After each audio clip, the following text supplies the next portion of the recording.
Bharat America के बीच व्यापारिक रिश्तों में तनाव बढ़ता जा रहा है।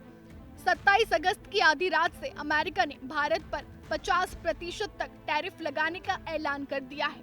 ये कदम रूस से कच्चे तेल की खरीद जारी रखने के चलते उठाया गया है। अमेरिका के अनुसार यह उसकी राष्ट्रीय सुरक्षा के लिए खतरा है।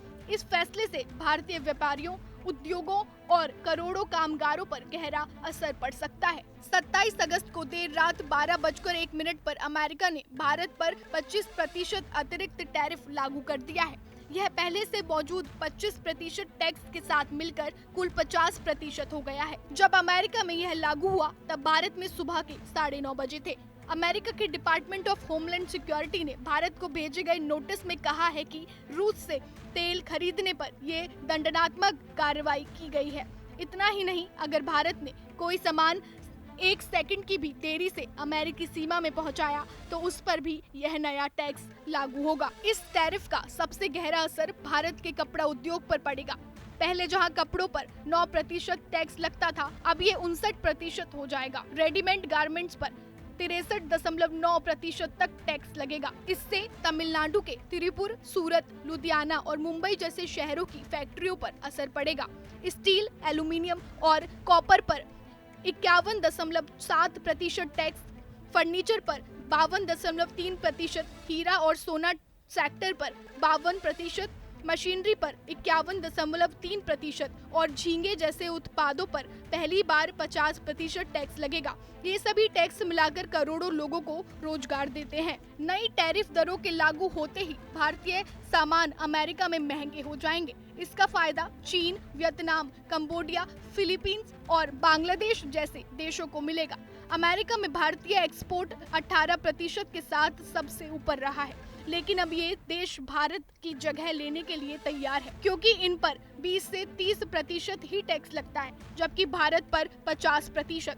अमेरिका के इस कदम से भारत की प्रतिस्पर्धात्मक स्थिति कमजोर हो सकती है और निर्यात में भारी गिरावट आ सकती है। Federation of India export organization ने अमेरिका द्वारा भारत पर लगाए गए 50% टैरिफ को लेकर गहरी चिंता जताई है और सरकार से तुरंत हस्तक्षेप की मांग की है। संगठन ने अपनी 5 प्रमुख मांगों में कहा कि एमएसएमई को तुरंत आर्थिक सहायता दी जाए, सस्ते लेन और आसान क्रेडिट की सुविधा उपलब्ध कराई जाए, कर्ज की अदायगी पर 1 साल की मोहलत मिले और प्रभावित कंपनियों को बिना किसी गारंटी के लोन दिया जाए। इसके अलावा उन्होंने सुझाव दिया है कि भारत सरकार को यूरोप, लैटिन अमेरिका और अफ्रीका जैसे नए बाजारों के साथ फ्री ट्रेड एग्रीमेंट पर तेजी से काम करना चाहिए, ताकि अमेरिकी बाजार के नुकसान की भरपाई की जा सके।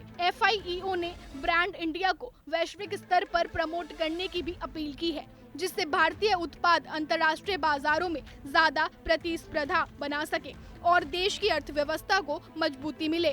भारत सरकार ने देशवासियों से स्वदेशी वस्तुओं को बढ़ावा देने की अपील करते हुए मेड इन इंडिया अभियान को और अधिक व्यापक बनाने का संदेश दिया है। सरकार ने दुकानदारों से कहा है कि वे अपनी दुकानों के बाहर यह बोर्ड लगाएं, यहाँ भारत में बना सामान मिलता है, ताकि उपभोक्ताओं को स्वदेशी वस्तुओं की पहचान हो। सरकार का मानना है कि भारत की अर्थव्यवस्था मुख्य रूप से घरेलू खपत पर आधारित है और जब लोग भारतीय सामान खरीदते हैं तो उससे देश की अर्थव्यवस्था को मजबूती मिलती है और आत्मनिर्भर भारत अभियान को बल मिलता है। हालांकि इस देश में आगे बढ़ने के लिए मैन्युफैक्चरिंग सेक्टर का विकास और उत्पादों की गुणवत्ता में सुधार आवश्यक है। सरकार का लक्ष्य है कि भारत न केवल घरेलू बाजार में स्वदेशी वस्तुओं को मजबूत करे, बल्कि वैश्विक स्तर पर भी ब्रांड इंडिया को एक प्रतिस्पर्धी पहचान दिला सके।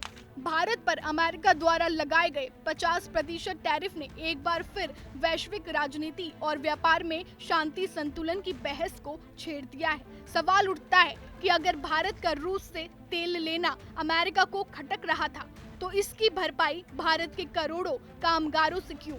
भारत को अब अपनी रणनीति मजबूत करनी होगी। एक और जहां वैश्विक बाजारों में नए समझौते करने होंगे, वहीं घरेलू स्तर पर स्वदेशी उत्पादन और गुणवत्ता को प्राथमिकता देनी होगी, तभी भारत इस टैरिफ युद्ध से विजयी होकर निकल सकेगा। भारत और अमेरिका के व्यापारिक रिश्तों में तनाव बढ़ता ही जा रहा है। जिस तरीके से अमेरिका के राष्ट्रपति डोनाल्ड ट्रंप ने टैरिफ की चेतावनी दी और इसके बाद अब भारत में 27 तारीख से 50% तक टैरिफ लागू हो गया है। ये सीधे तौर पर अतिरिक्त टैरिफ रूस से तेल खरीदने के आरोप में लगाया गया है, जो कि अमेरिका की ओर से ये दावा किया गया कि रूस से तेल खरीदने पर कहीं ना कहीं अंतर्राष्ट्रीय स्तर पर और उनकी सुरक्षा को सीधे तौर पर हमला करता हुआ नजर आ रहा है। ऐसे में सीधे तौर पर भारत के कई ऐसे राज्य है, चाहे वो उत्तराखंड हो, नोएडा हो या फिर बाकी राज्य, जहां पर के हैंडीक्राफ्ट और कपड़ा उद्योग सीधे तौर पर काफी भारी मात्रा में अमेरिका को निर्यात किया जाता था और व्यापार बड़ी मात्रा में यहाँ भारत देशों से और कई राज्यों से व्यापार करते थे।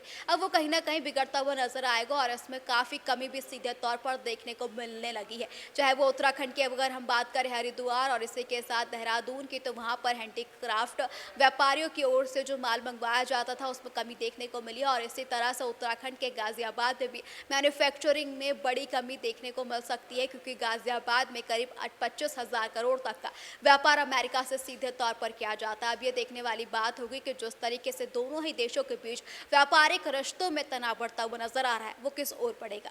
कैमरा पर्सन अभिषेक के साथ मैं दुर्गा शर्मा, TV 100 नोएडा।